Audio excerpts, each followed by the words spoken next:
Hello friends, আমি Moumita, beautician and beauty therapist.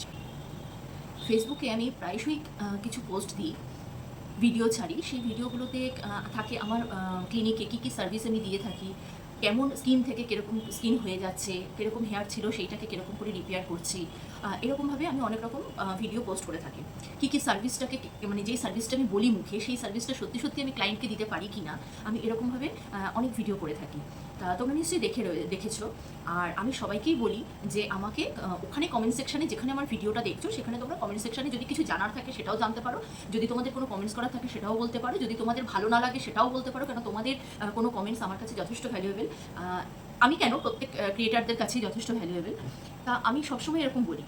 তা আমি দেখেছি যে আমার কাছে যে মানে আমি যে ভিডিওগুলো পোস্ট করি সেই ভিডিওগুলোতে লাইকও পড়ছে, সবাই দেখছে, কিন্তু সেটাতে যে কমেন্টসটা আছে, নর্মাল যে কমেন্টসগুলো হয় সেই কমেন্টসগুলোই করে।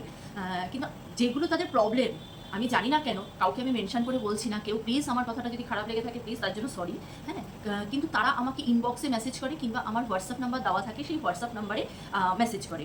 হয়তো অনেক সময় আমার ইনবক্স আমার চেক করা হয় না, কাজের চাপে, বুঝতেই পারছো, নানা রকম কিছু নিয়ে আমি ব্যস্ত থাকি। তা সেটা আমার দেখা হয় না।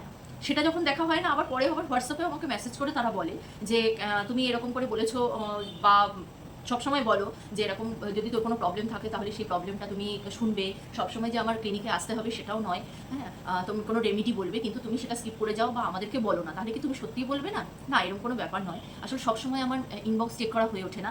আর হোয়াটসঅ্যাপের কথা বলছো, হোয়াটসঅ্যাপে হয়তো অনেক সময় যারা যারা আমাকে করেছো, যদি আমার ভিডিওটা তাদের কাছে গিয়ে পৌঁছায় তারা নিশ্চয়ই বুঝতে পারবে আমি কাদেরকে বলছি।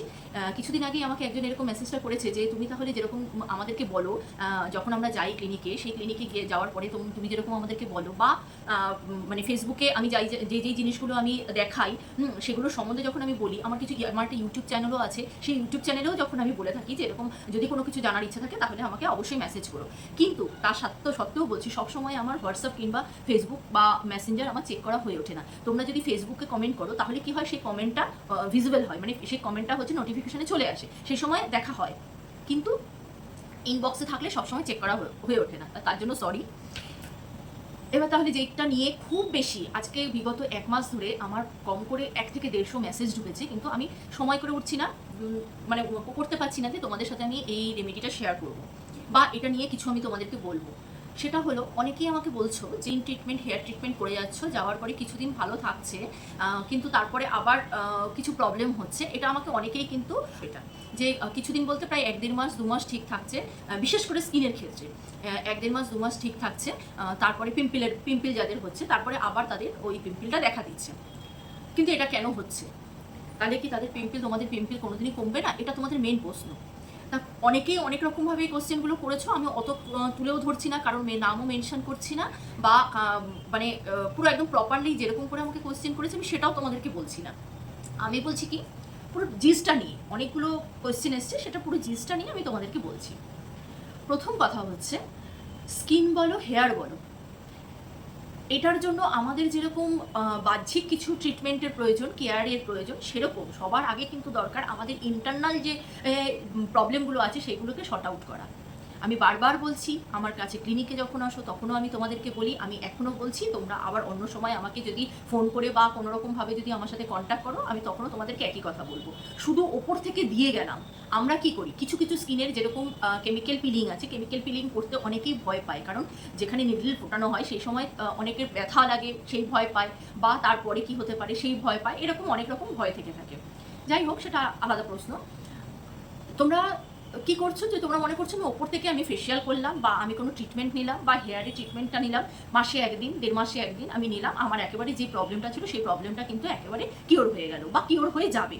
1 মাস 1.5 মাস পর্যন্ত ঠিক থাকছে, তারপরে আবার সেই প্রবলেমটা দেখা দিচ্ছে। আচ্ছা, তোমরা একটা কথা বলো তো, তোমাদের যে প্রবলেমটা হয়েছে সত্যি কি সেই প্রবলেমটা একদিনে হয়েছে? তাহলে একদিনে যে প্রবলেমটা হয়নি, তাহলে সেই প্রবলেমটা একদিনে আমি কি করে মেটাবো? একদিনে মেটানো সম্ভব না। আমি খুব সহজ পদ্ধতিতে একটা কথা বলে দিচ্ছি। আমার কাছে আসছো, আমার কাছে সার্ভিস নিচ্ছ, নেওয়ার পরে তোমরা একটা জিনিস করো, সেটা হচ্ছে বাড়িতে প্রত্যেকদিন বেড কভার এবং হচ্ছে কুশন কভার মানে বালিশের ওয়্যার যেটাকে বলে, সেটা তো আমাদের প্রত্যেকদিন চেঞ্জ করা সম্ভব হয়ে ওঠে না। যদি সম্ভব হয় সবার আগে সেটা তোমরা করো, প্রত্যেকদিন চেঞ্জ করো। কেন করবে সেটাও বলে দিচ্ছি, প্রত্যেকদিন চেঞ্জ করো। আর যদি প্রত্যেকদিন চেঞ্জ করতে না পারো, তাহলে একটা পাতলা সফট টাইপের, যেগুলো ধরো আমাদের দোপাট্টা থাকে, হ্যাঁ কটন যে দোপাট্টাগুলো থাকে, সেটাকে সুন্দর করে ভাঁজ করে একটা মানে আমাদের বালিশের ওপরে একটা কভার টাইপের বানিয়ে নিয়ে সেটাতে শুয়ে যাও। রাতে শুলে বা দুপুরে শুলে, যে যখনই যে শুচ্ছ ওইটা দিয়ে শোবে, পরের দিন সেটাকে ভালো করে ওয়াশ করে নাও। এটাতে কি হবে আর এটা কেন করবে সেটা হচ্ছে, আমাদের স্কিনে আমরা যখন রাত্রিবেলায় শুচ্ছি তখন আমাদের স্কিনে কেউ কেউ কোনো ক্রিম ইউজ করছো, কেউ কেউ কোনো ক্রিম ইউজ করছো না। যারা ক্রিম ইউজ করছো, এই যে আমাদের স্কিনের ক্রিমটা, শুধু কি আমাদের স্কিনে পুরোটাই অ্যাবজর্ব হয়ে যায় তা তো নয়, কিছুটা আমাদের ওপরেও থেকে যায়। সেই ক্রিমটা কিন্তু আমাদের বালিশে লাগছে। তুমি নেক্সট ডেতে, আজকে তোমার একটা জার্ম আছে স্কিনের মধ্যে, আবার নেক্সট ডেতে তুমি যখন আবার শুচ্ছ তখন কিন্তু ওই ক্রিমটা কিন্তু আমাদের কভারটার মধ্যে থেকেই গেল। তাহলে সেটা যখন আমার পরের দিন শুচ্ছ, পরের দিন কিন্তু তোমার স্কিনের মধ্যে আবার লাগছে, কিছু জার্মটা কিন্তু, পুরোনো জার্মটা কিন্তু আবার তোমার স্কিনে লাগলো, আবার সেকেন্ড দিন, থার্ড দিন, ফোর্থ দিন এরকম করে করছে, যতদিন না সেই কভারটা চেঞ্জ হচ্ছে। ঠিক আছে, তার পাশাপাশি আরেকটা জিনিস হচ্ছে, এটা হচ্ছে স্কিনের ক্ষেত্রে বললাম। হেয়ারের ক্ষেত্রে সত্যি কথা বলো তো, হেয়ারের জন্য আমরা কজন কত কি করি, কতটুকু কি করি? আমরা স্কিনের জন্য করি, আমরা সানস্ক্রিন লাগাচ্ছি, আমরা ভালো করে ওয়াশ করছি, নিয়মিত আমরা কোনো ওয়েবস ইউজ করছি, হ্যাঁ কোনো প্যাক ইউজ করছি, টোনার ইউজ করছি, সিরাম ইউজ করছি, আমরা স্কিনের জন্য অনেক কিছু করি, কিন্তু হেয়ারের জন্য আমরা কতটুকু কে কী করি? সত্যি কথা বলো, একটু ভেবে দেখো। আমার কাছে তোমরা এলে, আসার পরে আমি তোমাদেরকে সার্ভিস দিলাম, সার্ভিসটা দেওয়ার পরে সেটাকে তো কন্টিনিউ করতে হবে। ডাক্তারের কাছে গেলেও ডাক্তার কিন্তু একটা ওষুধ দেয় না, একটা ওষুধেই তোমার কোনো প্রবলেম সলভ হয়ে যাবে তা কিন্তু হয় না। সেটা কিন্তু একটা কোর্স থাকে, 7 দিন, 10 দিন, 15 দিন, 1 মাসের একটা কোর্স থাকে, সেটাকে করতে হয়, তারপরেই কিন্তু সেই প্রবলেমটা মেটে। এই ক্ষেত্রে তাহলে আমি তোমাদের বলছি, তোমরা যখন হেয়ার ট্রিটমেন্ট বা স্কিন ট্রিটমেন্ট করে যাচ্ছ তখন একটা কাজ করো, সেটা হচ্ছে যখন বাড়িতে যাচ্ছ, বাড়িতে গেলে সেই একই টাইপ যেটা স্কিনের জন্য করছো সেটা হেয়ারের জন্য করো। আচ্ছা, আর হেয়ারে কি হচ্ছে, আমরা কি করি, খুব নর্মালি হেয়ার ওয়াশ করছি, তার উপরে কি লাগাচ্ছি, তার উপরে কেউ কেউ প্যাক লাগাচ্ছে, কেউ কেউ কন্ডিশনার লাগাচ্ছে, হেয়ারটা পুরো মানে ড্রাই করে নিচ্ছে, ড্রাই করে নিয়ে তারপরে সিরাম লাগাচ্ছে, খুব বেশি হলে এটা করছে। তাছাড়া ওই সিরামটা যেদিন লাগানো হলো, কেউ সপ্তাহের মধ্যে 1 দিন শ্যাম্পু করছে, কেউ সপ্তাহে 2 দিন করছে, কেউ সপ্তাহে 3 দিন করছে, কেউ অল্টারনেটিভ ডেতে শ্যাম্পু করছে। তাহলে কিন্তু যখন হচ্ছে না শ্যাম্পুটা, তখন কিন্তু আমাদের হেয়ারে কোনো প্রোটেকশন নেই, আমাদের হেয়ারের প্রোটেকশনটা কিন্তু মানে একেবারে ওই একদিনই করা হলো।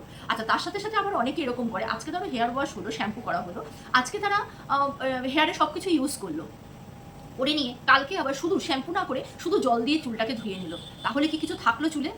চুলের প্রোটেকশনটা কোথা থেকে যাবে? আমাদের এত পলিউশন চারদিকে, সেই প্রোটেকশনটা কোথায় যাবে? কি করলে আমাদের চুলটা ঠিক থাকবে সেটা কি আমরা ভেবে দেখি? আমরা কিন্তু সেটা ভেবে দেখি না।